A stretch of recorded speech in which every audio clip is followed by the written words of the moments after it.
CBN Mobilidade Urbana, com Manuel Paiva.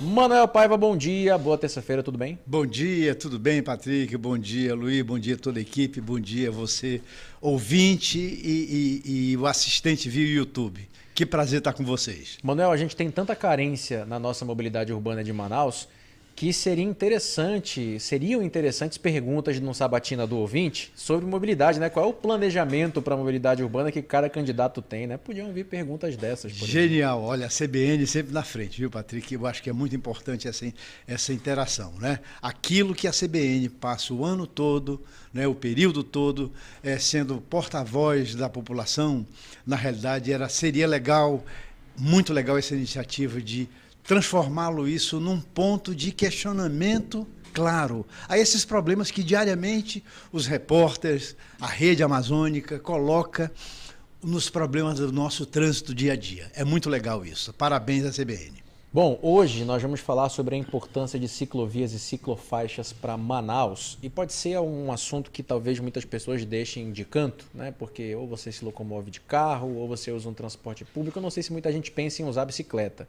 Confesso que eu tenho uma e eu usaria muito mais do que eu uso se houvesse condições para isso, né? Se eu me sentisse seguro nas ruas de Manaus. Porque tem a questão do desrespeito também, né? Mas enfim, vamos falar então hoje, Manuel. Ontem foi o dia do ciclista, né? O Dia Nacional do Ciclista. Perfeito. E a gente vai trazer então um pouco de destaque para as ciclovias e para as ciclofaixas de Manaus.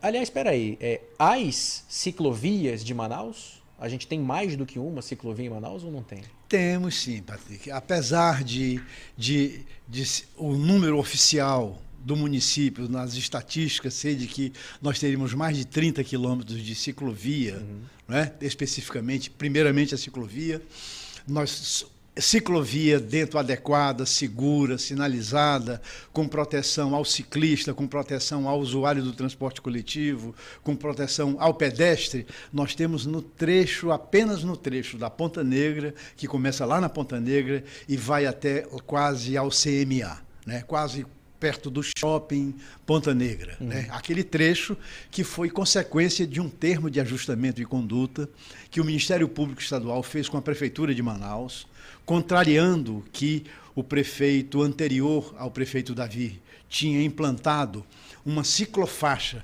tanto do lado direito quanto do lado esquerdo, e que levou acidentes, levou perigo a todo mundo, levou um constrangimento de direção, de condução de veículos, de utilização de pedestres, da utilização do motorista, daquela pessoa que fica no ponto de parada, a diminuir as faixas de rolamento e de circulação na Ponta Negra, tanto na ida quanto na volta, né, para se colocar uma ciclofaixa, entre aspas, né? Bem entre aspas, né? Inclusive aquela ciclofaixa ali na Coronel Teixeira ainda é válida ou com a ciclovia? Não é mais válida, não. O que está faltando, Patrick, é efetivamente a Prefeitura voltar a fazer uma sinalização adequada com a largura de faixas adequadas. Porque tá uma bagunça aquilo ali, né?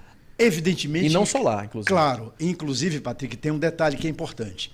O pavimento, a qualidade do pavimento lá da Coronel Jorge Teixeira, que começa lá na estrada da Ponta Negra e vem até aqui, realmente a qualidade está um pouco comprometida.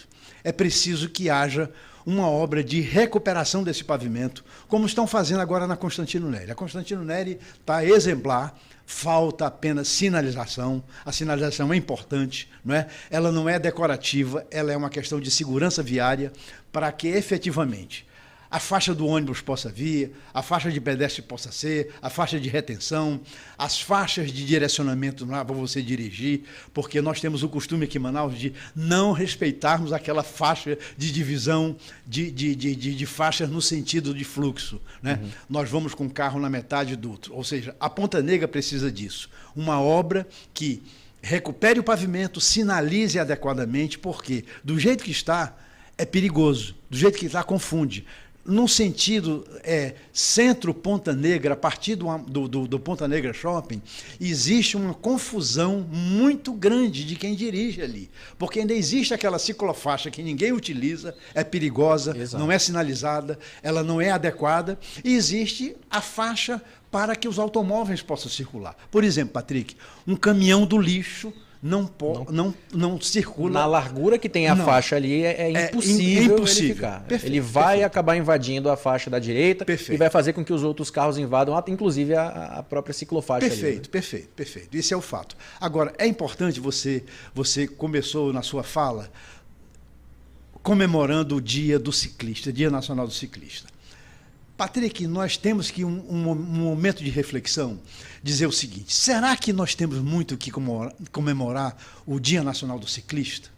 Que, ultimamente, nos últimos 10 anos, uma das maiores vítimas nos trânsitos, nas cidades urbanas brasileiras, são os ciclistas, né? Nós temos São Paulo como exemplo da maior malha viária de ciclovia no país. Depois vem Brasília, depois vem o Rio de Janeiro, depois vem Curitiba, depois vem as cidades, elas já estão muito amigáveis a isso.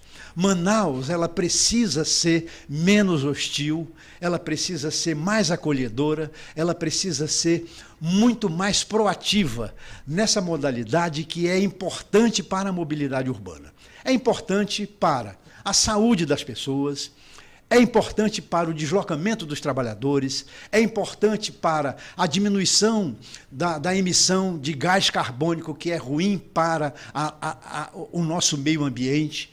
Ela é muito mais acolhedora, ela diminui a tensão do trânsito. Eu estou vendo aqui que até a segurança pública ela é interessante. Segurança, também, né? não tenha dúvida, são vários fatores. E tem um fator que hoje nós queremos tocar. Nós temos que alertar para o Dia Nacional do Ciclista, Patrick. Nós não podemos esquecer de duas pedras fundamentais nessa figura importantíssima. Por quê? A bicicleta é o nosso primeiro veículo de locomoção. Nós todos começamos com velocípede, depois a bicicleta com rodinha, depois tiramos a rodinha, os nossos filhos, nós passamos por isso, não é? Os nossos netos estão nesse ciclo, ou seja, é o movimento de independência do ser humano. Ele começa na bicicleta. Não é? Ora, para ter a bicicleta, teria que ter duas coisas fundamentais. Uma infraestrutura mínima segura para se andar, e aí é o pai, é a mãe, é a família que vai ensinando aquele rapaz, aquela criança a andar direito na bicicleta, no seu condomínio, na sua rua, na rua de lazer. E o segundo ponto é como nós ensinamos o ciclista a se comportar. Porque, Patrick, também é verdade. Né, eu acho que, você veja, tem escolas para formação de condutores, de motoristas, de Uber, de mototaxistas, de motociclistas, em tudo. Mas não tem formação de ciclista. Você dirigir, você andar na rua numa bicicleta, você tem que ter respeito mínimo ao trânsito, noção de contramão, na hora de respeitar a sinalização. Você pode causar um acidente também. Claro, você não é o dono, o ciclista não é o dono do sistema viário. Evidentemente que quando a gente fala nisso, nós vamos falar na infraestrutura, que ela é importantíssima para isso, mas é o comportamento, como o comportamento do motorista, né? O comportamento do mototaxista, do motociclista. Não basta a sua formação, é preciso que ele tenha uma posição de comportamento amigável e de respeito à lei.